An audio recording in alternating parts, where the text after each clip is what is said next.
ngayon, continuation po ng video. Dito po ako sa top ng property. Ayan po yung view niya. Part pa rin po to ng property ng 5.6 hectares. So, overlooking. Kita yung Laguna area sa baba. Ayan. Mountain view. Kita yung windmill. Doon sa parting pilya. Ayun.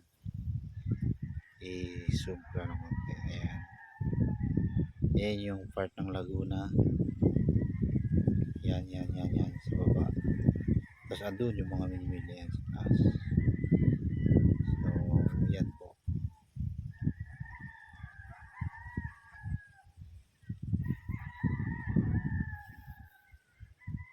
Yan yung pinaka-view niya.